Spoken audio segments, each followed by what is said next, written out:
The United States Democratic lawmakers have criticized Donald Trump's military attack on Venezuela for bypassing congressional approval.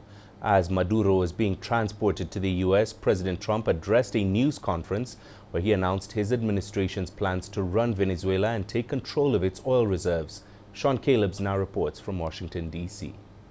Well, what we saw unfold in Venezuela was a very surgical military strike, a very coordinated effort that clearly took some time to put together. The reaction from members of Congress here in Washington, D.C. has been somewhat mixed. Obviously, Trump has a great deal of support among his MAGA base, and members of Congress have come out and supported Trump's efforts to remove Maduro from power. But there have been a lot of critics, both within Trump's Republican Party and from the Democratic Party as well. They say this doesn't show military might. What this shows is just failed diplomacy. And they also are concerned about what kind of message this sends to other powerful leaders across the world. Could this happen somewhere else? Now, Trump has done his best to rationalize the reason this was done. And during a news conference, Donald Trump said the United States is going to run Venezuela for the foreseeable future. We don't want to be involved with having somebody else get in, and we have the same situation that we had for the last long period of years. So we are going to run the country until such time as we can do a safe, proper, and judicious transition.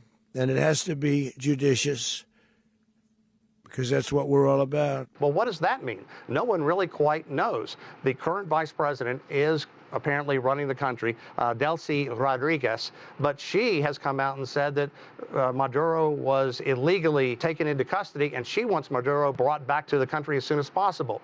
Trump also was very concerned about what's going to happen to the oil supply in Venezuela, the largest oil supply in the world, and he has indicated that the United States is going to send its powerful oil companies down there to improve infrastructure and begin selling that oil. And some of the profits will go to Venezuela, but a lot of the profits will also go to the United States as well. So what happens next? Well, a lot of people in the United States are still stinging from prolonged military operations in Afghanistan and in Iraq. And Trump has indicated that there's a possibility that there could be more military boots on the ground in Venezuela. And no one in the United States wants that.